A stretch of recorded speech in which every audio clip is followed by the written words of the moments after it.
বাবা এই যে আমাদের রাম মন্দির হচ্ছে 22শে জানুয়ারিতে রামলালার প্রাণ প্রতিষ্ঠা হবে। ভগবান রামের প্রাণ প্রতিষ্ঠা হবে 22শে জানুয়ারি। কোথায়? উত্তরপ্রদেশ, ইউপিতে। কত হাজার হাজার লোক যাচ্ছে ভগবানের প্রাণ প্রতিষ্ঠা দর্শন করবে বলে। আপনারা কি লক্ষ্য করেছেন? ফেসবুক তো দেখেন, খবর তো দেখেন, সিরিয়াল তো দেখেন মা, একটু ফেসবুকে ভালো জিনিসও দেখবেন। ফেসবুক ঘাটতে ঘাটতে দেখলাম একটা মুসলমানের মেয়ে হিজাব পরে, বুরখা পরে, রামের পতাকা পিঠে নিয়ে রাম নাম করতে করতে অযোধ্যায় চলেছে। হ্যাঁ, একটা মুসলিমের মেয়ে জানলো রাম ছাড়া আরাম নাই, রামই হচ্ছে আরাম আর সব হচ্ছে হারাম। রাম নামে মেলে আরাম, আর জগতে সব হচ্ছে হারাম অর্থাৎ মিথ্যে। যে রাম করে না, যে নামে করে না, তার জীবনে কিছু মেলে না। ও বাবা, ওই মুসলিমের মেয়ে পিঠে একটা ব্যাগ নিয়ে রামের পতাকা নিয়ে রাম নাম করতে করতে তাও হেঁটে হেঁটে যাচ্ছে। এমন ভক্তি একটা মুসলমানের মেয়ের ভিতরে রাম ভক্তি জাগৃত হলো, আর আমাদের মায়েদের সিরিয়াল দেখার ভক্তি জাগ্রত হলো। ওমা তোমরা ভালো, তোমরা দুঃখ করো না, শুধু জানাচ্ছি, বোঝাচ্ছি আমাদের সনাতন ধর্মের জন্য আমরা কি করছি। একটা মুসলমানের মেয়ে, তার ভিতরে রাম অনুরাগ হলো, আর আমাদের ভিতরে হলো না। আমরা কি করলাম? সেই মুসলিমের মেয়েটি বলছে, আমি শিক্ষিত মেয়ে, কিন্তু আমি মুসলমান হয়ে রাম নাম কেন করছি জানো?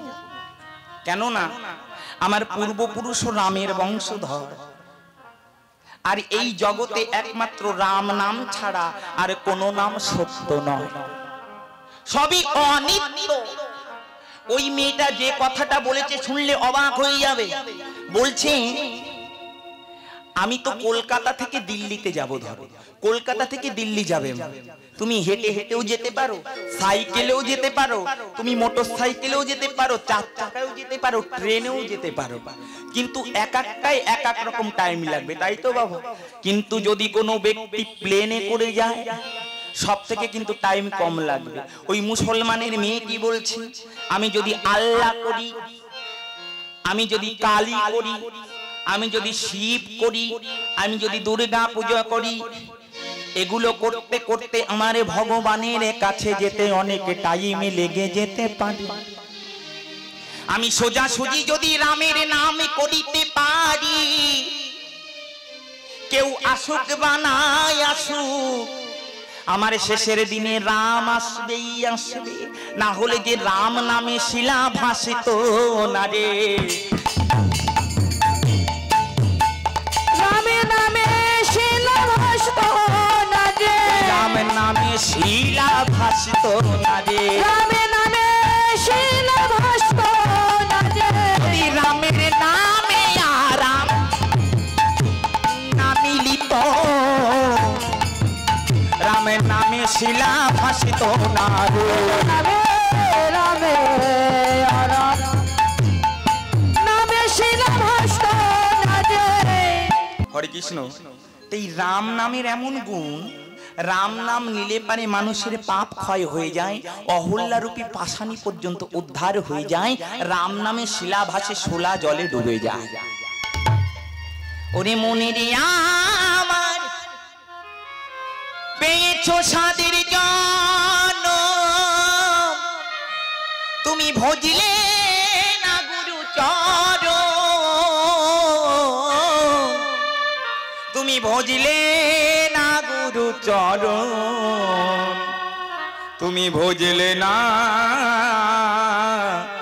গুরুর চরণ, গুরুর চরণ। সময় থাকতে গুরু চরণ ভজন করো, তাহলে অকাল মরণ হবে না। তাই গৌরাঙ্গ আমার কলিহত জীবকে পার করবে বলে একটা তরুণী নির্মাণ করেছে। কেমন করে দেখুন, যে ভালো তেলের প্রদীপের জন্ম হয়েছে কি করে মা? এই ভালো তেলের প্রদীপের তেলটা সৃষ্টি হলো কি করে? ভালো তেলের প্রদীপের সলতেটা সৃষ্টি হলো কি করে? এই ভালো তেলের প্রদীপটা পূর্বজন্মে কে ছিল? আর কেনই বা ভালো তেলের প্রদীপ দেখানো হয়? আর কোন দিকে ঠাকুরকে ভালো তেলের প্রদীপ দেখাতে হয়? আর প্রদীপ দেখানোর সময় কি বলতে হয় শুনে নাও মায়ের। কামদেবকে সবাই চেনো, আপনারা অনেক লীলা শুনেছেন, অনেক এখানে পদ পদাবলী কীর্তন হয়। রাসলীলা আস্বাদন করতে গেলে এখানে কামদেবের একটা চরিত্র পাওয়া যায়, যে কাম প্রত্যেকটা জীবের ভিতরে সূক্ষ্ম রূপে লুকিয়ে আছেন। সেই কামদেবকে, এই কামদেবটা হচ্ছে ব্রহ্মার পুত্র, আর কেহ নয়। তো কামদেবকে ব্রহ্মা আশীর্বাদ করলেন, বাবা আমি তোমাকে আশীর্বাদ করছি, তোমাকে আমি 4টে বাণ দিলাম, এই বাণ যদি তুমি কাউকে মারো সবাই তোমার কাছে পরাজিত হয়ে যাবে। এই 4টে বাণ কি? মদন, মাদন, শোষণ, স্তম্ভন। এই 4টি বাণ আমার কামদেবকে ব্রহ্মাদেব দিলেন। যখন নিজের সন্তানকে ব্রহ্মা এই 4টি বাণ দিলেন, তখন কামদেব মনে মনে ভাবছে, আমার বাবাজি আমাকে এই 4টে বাণ দিয়েছে, এই বাণের কত ক্ষমতা আমার পরীক্ষা করতে হবে, তাই তো মা? এই বাণের তো পরীক্ষা করতে হবে বাবা, বাণের কত শক্তি। তো কাকে পরীক্ষা করব? আমার বাবা যখন আমাকে বর দিয়েছে, আমার বাবাকেই আমি পরীক্ষা করব। হরে কৃষ্ণ হরে রাম। ব্রহ্মার কাজ তো সারা, যেই বাণ মেরেছে একটা বাবা, ব্রহ্মাকে আর দেখে কে? ওর ব্রহ্ম সত্তা সব বিলুপ্ত হয়ে গেল। ব্রহ্মার ব্রহ্ম সত্তা বিলুপ্ত হয়ে গেল, পাগল হয়ে গেল। ওই কামদেবের কামে জর্জরিত হয়ে সামনে ছিল ব্রহ্মার মেয়ে সন্ধ্যা। দেখুন, ছেলেকে দিল বাবা বর, সেই বর পেয়ে ছেলে বাবাকে বান মারলো। সেই বানের জ্বালায় জ্বলে বাবা মেয়ের কাছে গেল, তখন মেয়ের সতীত্ব নষ্ট হয়ে গেল। তখন সন্ধ্যা কেঁদে বলে, ওগো পিতা তুমি একই করলে, আমার সতীত্ব নষ্ট করলে। বলো তো বাবা, কোনো বাবা যদি মেয়ের কাছে যায়, সেই মায়ের কি, সেই মেয়ের কি আর মান সম্মান রয়? তাই সন্ধ্যা ডেকে ডেকে কয়, ওগো পিতা বলো বলো আমার কি হবে উপায়? ও পিতা আমার কি উপায় হবে?